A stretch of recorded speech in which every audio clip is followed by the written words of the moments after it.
Steve Schlegel, Mentoring to Mastery.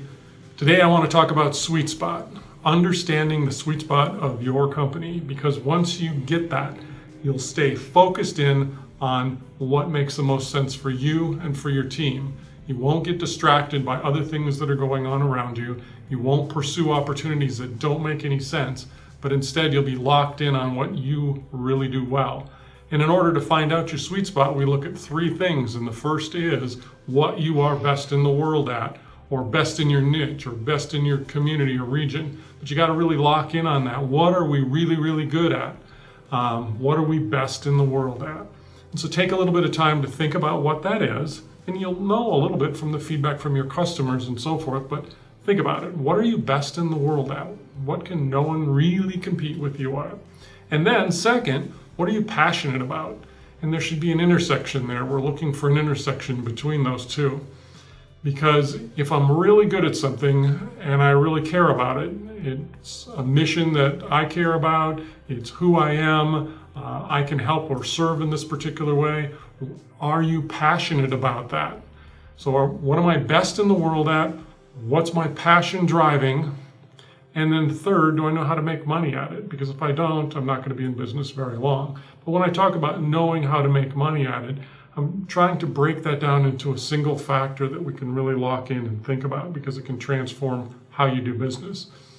If I think back as an example, a number of years ago, Walgreens used to think about themselves, Walgreens the drugstore, thinking about themselves as a pharmacy and providing drugs and related items for its customers. And I think it was back in the 70s they changed that model and they said, you know what, we're going to start looking at profitability per customer visit instead, because we have all these people coming through the store. And if we think about profitability or revenue per customer visit, now what we want to do is, since the customer's in there to pick up pharmacy related items, can we provide photo finishing services? Can we provide food? Can we provide office supplies? Can we provide household supplies? And they started expanding that so that when the person came in, it was a convenience store or even a mini Walmart, if you think about it. And when we think of Walgreens today, we don't think of them as much, I don't think, as a drugstore as we do a convenience store that sells pharmaceuticals.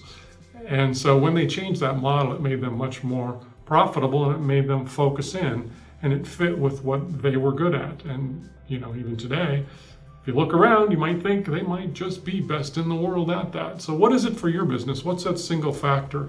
Is it revenue per customer relationship, revenue per visit, like Walgreens used, revenue per contract? You need to think about that, try and find what it is, because it might just give you some additional inspiration as to how you can structure your business further in order to marry together what you're best in the world at, what you really have a passion for doing, and that understanding of how to make money doing it. And when you can find the intersection of those three things, you have hit your sweet spot. Thanks for listening.